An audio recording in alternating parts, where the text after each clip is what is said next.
کہتے ہیں کہ حضرت علی رضی اللہ عنہ سے ایک عورت نے اپنے گھر کی پریشانیاں بیان کی۔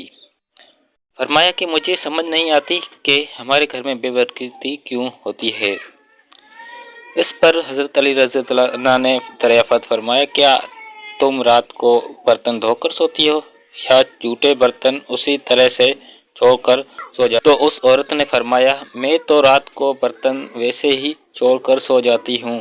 تو اس پر حضرت علی رضی اللہ عنہ نے کہا، تمہارے گھر میں پریشانیوں کی وجہ یہی ہے، اسی لیے رات کو برتن دھونے چاہیے۔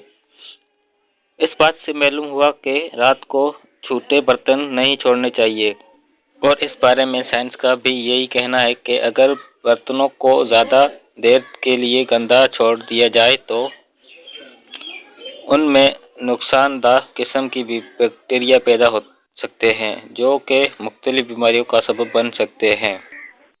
اس لیے بہتر ہے کہ رات کے برتن رات کو ہی دھو لے چاہیے۔ یہاں پر آپ کو یہ بھی بتاتے چلیں کہ احتیاط نبی صلی اللہ علیہ وسلم میں ایسی کوئی تعلیم سامنے نہیں آئی ہے جس میں رات کو برتن دھونے یا نہ دھونے کے بارے میں کوئی تصریح ہو، لیکن رات کو سونے سے پہلے برتنوں کو ڈھانپنے کے بارے میں تاکید ملتی ہے، اور اس بات میں مختلف جن میں یہ سبق ملتا ہے کہ سونے سے پہلے کبھی کھانے پینے کے برتنوں کو بسم اللہ کہہ کر ڈھانپ دینا چاہیے۔ اگر کوئی چیز نہ ملے تو کم از کم ایک گھڑی ہی صحیح بسم اللہ کہہ کر اس پر رکھ دی جائے۔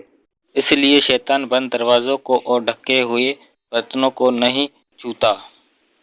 کہا سال میں ایک رات ایسی ہوتی ہے جس میں وبا اور بلا نازل ہوتے ہیں، اور جس چیز کا منہ بند نہ ہو اور جو برتن ڈھکا ہوا نہ ہو اس میں یہ وبا بھی اترتے ہیں۔ اس لیے ہمیں چاہیے کہ ان سستیوں کو اپنا پکا معمول بنا لیا جائے۔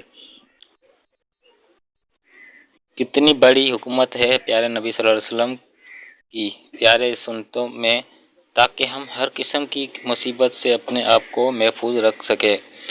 اللہ تعالیٰ سے یہ دعا ہے کہ اللہ تعالیٰ ہمیں آقا صلی اللہ علیہ وسلم کی تعلیمات پر عمل کرنے کی توفیق عطا فرمائے، آمین۔ پیارے دوستو، چینل کو سبسکرائب کر دینا ہے۔